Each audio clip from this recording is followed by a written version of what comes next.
Hello and welcome to the fallback server setup guide.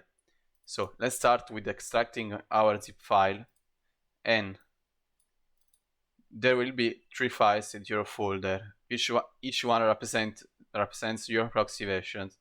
So this one is for BungeeCord because it will not have any other name, just plugin name and version. This one is just an add-on for Spygot, and this one is for velocity. So for know what proxy are you using, simply run this command. It's pretty simple, and if you get an output, this means that you are using some BungeeCord or fork proxy. Meanwhile, if you are using if you are using velocity, just use this jar. So let's go now in your fallback server config.yml, and on first startup you will have this on default. So as you can see, there are some disabled features that have been not implemented. You will need to wait for them. So command tab complete is pretty simple. It will autocomplete when pressing the tab button while using fs command. Okay, I will introduce more commands in later versions. When you are using default mode, your players will simply be sorted on kicking, but if you're using Reconnect, they will be reconnected to the server. Fallback lists are your lobbies. You can find them into your BungeeCord configuration file. Just look in here and pick your lobbies, lobby 1, lobby 2, etc. Remember that this is case sensitive. You can add infinite lobbies if you need. Clear chat is pretty straightforward, because when your player gets sorted, the chat will be cleared, and if it gets reconnected, it will be not cleared, and you can put everything you want, true or false on true, whatever you need to do that. Auto reconnect will only work if this is on reconnect. Perfect. So max tries are all the tries that the My plugin will try when reconnecting your player. If on 8, your player will get only 8 tries for getting a reconnection. This is the delay for pinging. This means that My plugin will do a try every 10 seconds. If all tries will fail, your players will be sorted based on these options. Sorted the lobbies that we remember here. This is the connection delay. After the ping request gets succeeded, My plugin will wait for other 7 or seconds that you can customize for getting a response. Don't worry, it is pretty precise. Don't touch this option unless you know what are you doing, because this is for this is the timeout for my ping request, and this is for the task delay before running the actual reconnection.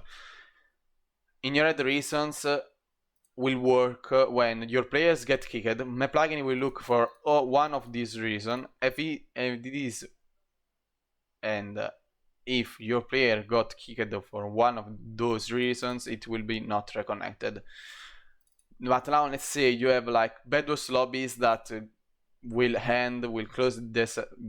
close themselves when your game finishes. My plugin will look for your player server, and if it is one of those, you can customize it as whatever you want. It will not be reconnected. Add command is on default by true.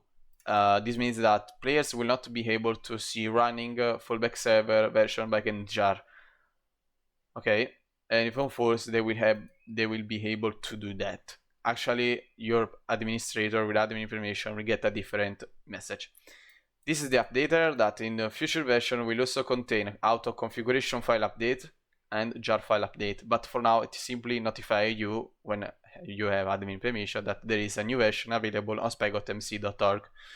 This is the ping delay for your lobbies. 5 is pretty fine. I mean, it's fine, yeah. But if your Spygot instances are not stable, I'd recommend to lower it. Actually, on a production server, put higher values like 30 or even more. It's not a problem, don't worry. So this means that My plugin will ping your lobbies under fallback list, as we have seen before, sorry, every 5 seconds. So let's say you have 3 lobbies. Every lobby will be pinged every 5 seconds. This is my telemetry. It's pretty simple. If you don't trust me, I simply record some small information about my plugin. Open this link and you will see what I'm talking about. like online mode, bungee cord version, core count, plugin version, basic things that don't impact on your server. Don't worry. Now we have command blocker, and let's say you want to block your lobby one commands. Okay, just put your server name, remember that is case sensitive, and your command. Only proxy commands are allowed. It will not block Spygot commands. Inherit reasons is the same as the auto reconnect, but this time on sorting. So if your player gets killed, let's say by essential plugin on your Spygot instance, it will not be reconnected to, sorry, it will not be sorted into your lobbies. This is lobby command that it will not require proxy reboot. I forgot to delete this. And if it's not true, you can jump here. And let's say you want to run /cat for connecting your players to lobbies, it will work. Remember to not put the slash or quotes. In your server, it's the same again as auto reconnect, but for sorting, if your player is, let's say, on a pre-lobby server, okay, my plugin will simply disconnect your player and not connect it to your lobbies, just for preventing weird bypasses. Okay, so thank you for the viewing. I'm sorry, my English is not good. Thank you for your time and patience. I can't talk, whatever. Have fun with the plugin, and if you have other questions, just ask them in my Discord. Bye.